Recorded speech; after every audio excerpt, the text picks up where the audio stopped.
Hey y'all, Kyle here for our last video blog of this Calc 500 class on the future of counseling and just kind of wrapping up these 8 weeks. So when I started this class, when I started this program rather, it was because I want to be a better pastor. I don't see myself doing counseling forever, but I plan on going to seminary next fall. And I want to be a good pastor, and a big part of pastoring is counseling.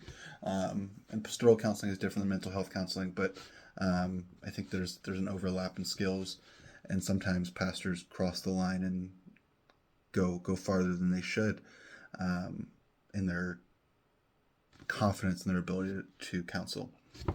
And so I didn't want that. And so to answer the question, how do I see myself contributing to the growth of the counseling field? I think by being a competent pastor who models what it means to counsel well. I'm not going to go get my doctorate in counseling or psychology or whatever. I'm not going to publish tons of articles about counseling and be in different counseling journals. That's just not something I have interest in doing. But I think by just being a good example of a pastor who knows when they're in too deep and knowing when to refer and knowing when pastoral counseling is enough.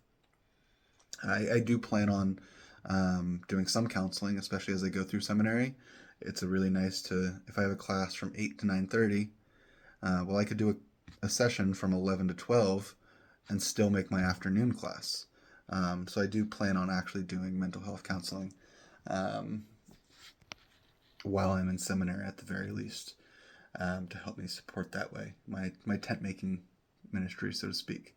The most meaningful activity for me for this term was the impairment essay. I think pastors don't get enough training on what it means to be impaired. The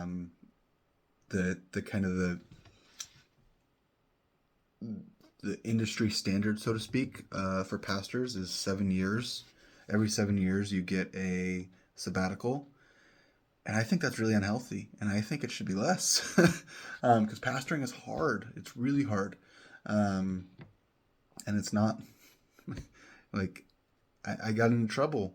I got really burnt out earlier this year. And I was impaired. And I didn't even realize that until I did this paper. And how am I personally different as a result of this course? I think I just have a greater appreciation for the wellness of a counselor. I think that's the big difference. So that is my video blog wrap up.